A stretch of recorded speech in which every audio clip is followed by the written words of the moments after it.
Hey y'all, it's Aunt Kathy again. One of you clever little things pointed out something missing from all of these videos. We've talked a lot about white supremacy, but we haven't said much about what it is. We've explained that white supremacy is a mythology, and we've talked about how mythologies work, but we didn't talk about the elements of white supremacy. What does white supremacy mean to someone like Daddy? Power, privilege, and purpose. It may sound strange to use words like power and privilege when talking about your grandpa. He never had much money, he worked a blue-collar job all his life, but the fact that he didn't have much made white supremacy even more important to him. White supremacy gave him everything he cared about. White supremacy made Daddy important. Let me tell you a story. Back when Daddy worked at the scrapyard in Beaumont, he used to get mad at the Vietnamese fishermen who came in to buy steel. He'd yell at them, he'd call them names, he'd refuse to help them find their things or load their trucks. These hardened, sunburned men went about their work, paying your grandpa no mind, while they gathered what they needed on their own. Meanwhile, white men came in, Daddy would help them with their plans, suggest alternatives, offer them credit, and just generally treat them like family. So again, power. Daddy knew he could do just about anything he wanted to the brown folks or the women around him and get away with it. If those Vietnamese fishermen were upset, who were they going to go to? Beyond that, if Nana was upset, who was she going to go to? Daddy didn't have much, but within his little world, white supremacy gave him unquestioned power. Next, privilege. If there was ever a problem with one of these brown folks or a woman, Daddy knew he could count on police, bosses, judges, or anyone else in authority, all of whom were white men, to support him. As you've noticed, your grandpa never paid any attention to laws. He didn't have to. Laws were for other people. He was a white man, and white men aren't criminals, no matter what they do. Most important of all, purpose. Being white made your grandpa part of something special, something grand. When he heckled and harassed those Vietnamese men, he wasn't just being personally ornery. Just like his ancestors, Daddy was making sure whiteness mattered by doing his part to put non-white people in their place. There are other pieces to white supremacy that you should understand. White supremacy starts with the falsehood that something like race exists. Some races are better than others. White people are the best race. A world dominated by white people is the safest, happiest, most prosperous world. Under white supremacy, white people are the us. Under a white supremacist mythology, the them is anyone who isn't white. But the ultimate other is black people.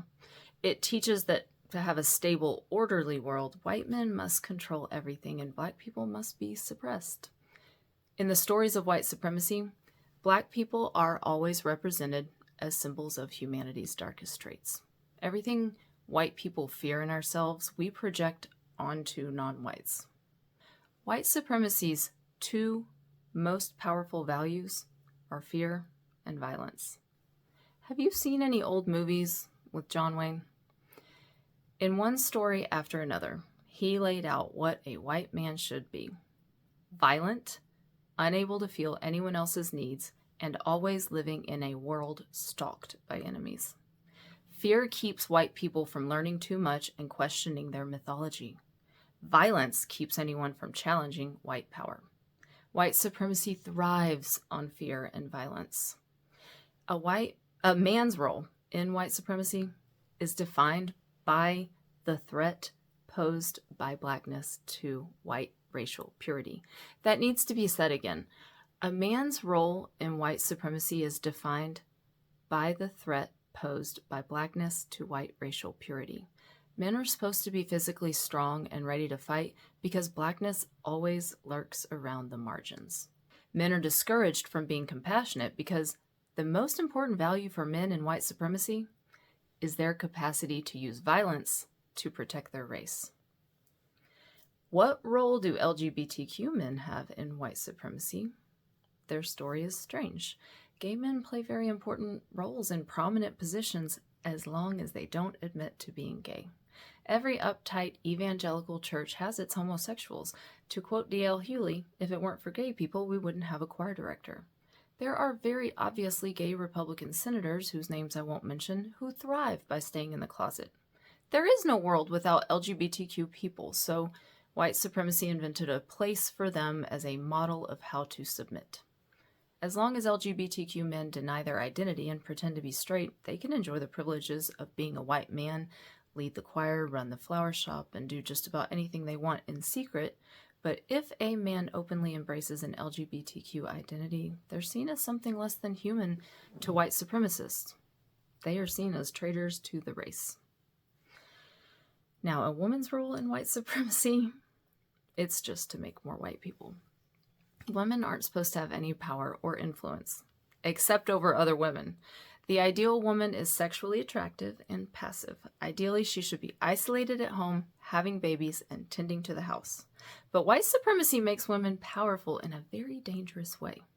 If race is real and whiteness is important, a woman's sexuality becomes a threat.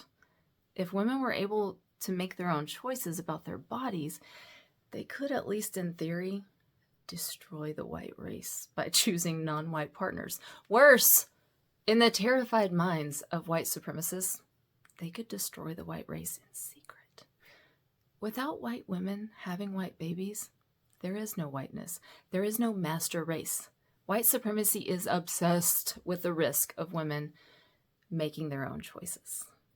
White supremacists fear women more than they fear black people, and it responds by enveloping women in repression, violence, and terror in the name of their protection.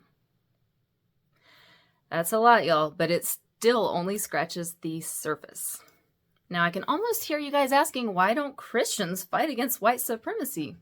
In fact, the most loudly racist people I know are noisy Christians. What is that about? We'll talk about Christianity in a white nationalist culture next time. Goody. I can't wait. Until then, take care, guys, and take care of each other.